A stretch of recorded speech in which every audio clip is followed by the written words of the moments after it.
Bismillahirrahmanirrahim. Assalamualaikum warahmatullahi wabarakatuh. Waalaikumsalam warahmatullahi wabarakatuh.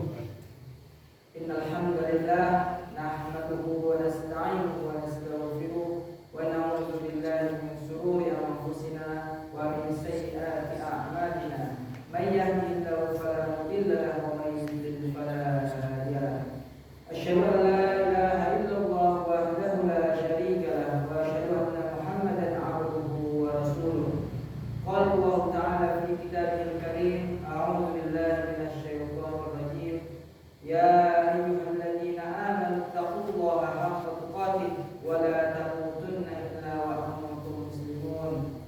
Wa qala aidan, ya ayyuhalladzina amanu taqullaha wa qulu qawlan sadida. Ya ayyuhalladzina amanu kutiba alaikumus syiyam kama kutiba 'alal ladzina min qablikum la'allakum tattaqun. Wa qala Rasulullah sallallahu alaihi wasallam, man shoma ramadhana imanan wa ihtisaban ghufira lahu ma taqaddama min dhanbi. Amma ba'd. Hadirin yang dimuliakan oleh Allah Subhanahu wa taala, pertama dan paling utama kita panjatkan puja dan puji syukur kehadirat Allah Subhanahu wa taala yang senantiasa memberikan kenikmatan kepada kita, terutama nikmat kesempatan kita bisa berkumpul di rumah Allah Subhanahu wa taala di majelis ilmu, di mana sebagian besar ya di antara saudara-saudara kita banyak yang disibukkan di pasar, banyak yang disibukkan berburu takjil dan sebagainya. Kita dimudahkan langkah kakinya menuju rumah Allah Subhanahu wa taala untuk beribadah. Man salaka tariqan yaltamisu fihi ilman sahalallahu lahu bihi tariqan ilal jannah. Barang siapa yang memudahkan langkah kakinya menuju rumah Allah, Allah Subhanahu wa taala akan mudahkan langkah kakinya menuju surga Allah Subhanahu wa taala. Amin ya rabbal alamin. Salawat serta salam semoga selalu tercurah kepada baginda Muhammad sallallahu alaihi wasallam serta keluarga, sahabat dan para pengikutnya selalu istiqomah hingga yaumul kiamat. Hadirin yang dirahmati Allah Subhanahu wa taala, alhamdulillah kita telah memasuki hari ke-10 bulan Ramadan. Insyaallah di hari-hari setelahnya kita terus meningkatkan kualitas ibadah kita. Karena bulan Ramadan adalah bulan yang sangat mulia, bulan yang di dalamnya penuh dengan manfaat, penuh dengan kemuliaan. Di bulan Ramadan disebutkan dalam sebuah hadis, idza ja'at Ramadan futihat abwaabul jannah. Ketika datang bulan Ramadan, pintu-pintu surga ini terbuka lebar. Kemudian pintu-pintu neraka ditutup rapat-rapat. Setan-setan dibelenggu oleh Allah Subhanahu wa taala. Kemudian manfaat apa lagi di bulan Ramadan? Banyak sekali. Setiap amalan yang kita kerjakan di bulan Ramadan, Allah Subhanahu wa taala lipat gandakan 10 sampai 700 ribu kali lipat. Maka begitu besar manfaat dari bulan Ramadan ini. Ibarat kata ya, ibarat kita sedang berlomba, kemudian musuh-musuh kita ini dibelenggu ya. Lawan-lawan kita dibelenggu kakinya aja, kakinya diikat. Lomba lari, musuhnya kakinya diikat. Maka kita jalan saja otomatis menang ya. Ibaratnya kalau kita kalah misi-misi ini. Tetapi ini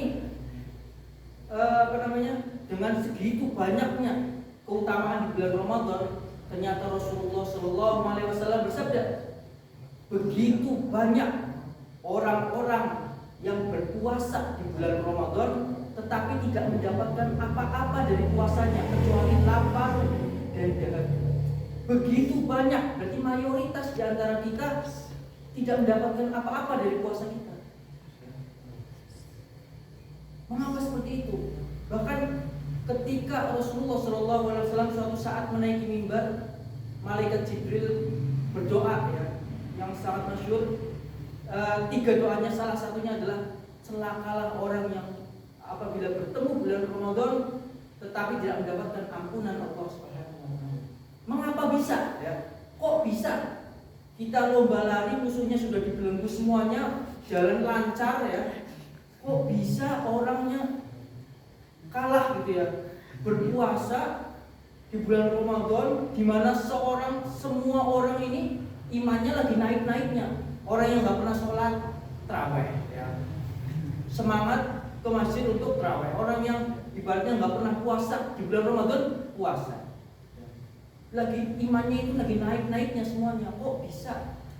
Rasulullah SAW ini menyebutkan begitu banyak ya, mayoritas di antara kita puasa tapi nggak dapat apa. Siapa saja orang-orang seperti itu ya? Itu adalah orang-orang yang dia berpuasa tetapi pahalanya rusak, puasanya rusak. Apa yang menyebabkan rusak? Dia berpuasa tetapi dia masih melakukan dosa. Dosa apa saja? Banyak ya.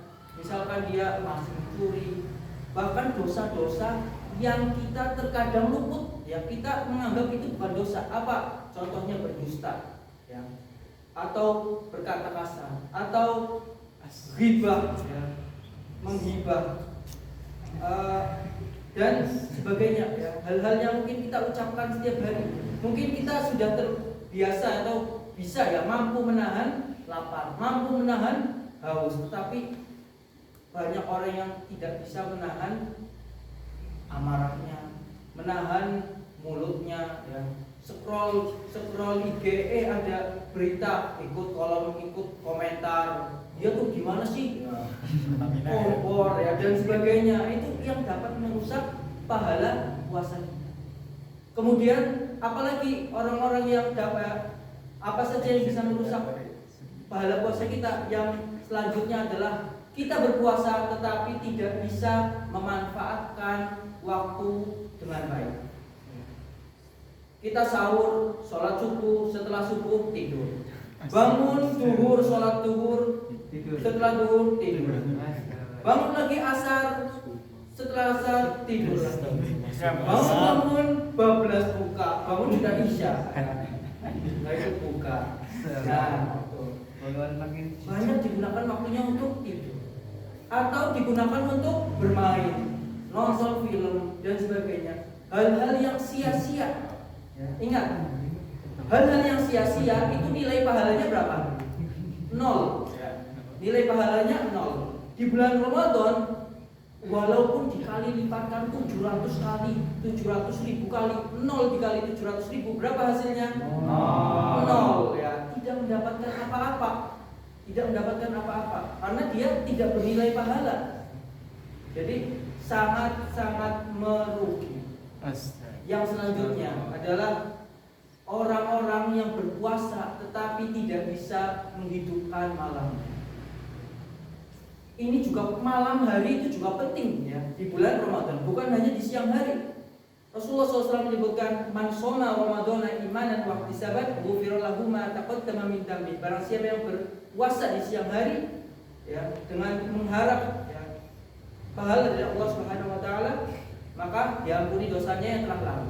Dilanjutkan man qoma Ramadana imanan wa ihtisaban ghufira lahu ma taqaddama min dhanbi. Barang siapa yang berdiri ya di malam hari, menghidupkan malam ya dengan mengharap pahala oleh Allah Subhanahu oleh Allah SWT, maka akan diampuni dosanya yang telah lalu. Menghidupkan malam itu sangat penting. Banyak orang yang terlena malam hari, ikut bukber, kemudian bablas isya, bablas tarawih, ulang-ulang jam 10, langsung tidur.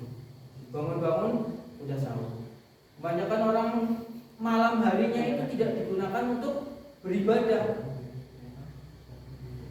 banyak digunakan untuk tidur, apalagi digunakan untuk hal-hal yang sia-sia, pusreng, nonton film dan sebagainya. Malam hari itu, bahkan malam hari itu sangat malam hari itu malam yang penuh dengan rahmat, apalagi di bulan Ramadan. Kita itu benar-benar dilihat oleh Allah Subhanahu wa taala, mana orang-orang yang betul-betul serius dalam menghidupkan malam-malam di bulan Ramadan.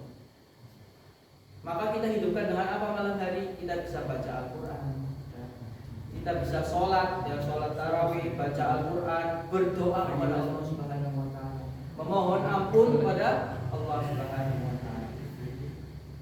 Apabila kita bisa menghidupkan malam, menghidupkan siang, ya siang hari, malam hari, kemudian kita hindari ya hal-hal yang bisa merusak pahala kita, pahala puasa kita, insya Allah kualitas ibadah kita di bulan Ramadan akan meningkat dan kita bisa menjadikan puasa pada tahun ini menjadi Ramadan yang terbaik di hidup kita. Amin. Amin. Ya mungkin itu saja yang dari saya yang sedikit ini, semoga bisa bermanfaat kepada saya sendiri atau jemaah sekalian. Billahi taufiq wal hidayah. Wassalamualaikum warahmatullahi wabarakatuh. Waalaikumsalam warahmatullahi wabarakatuh.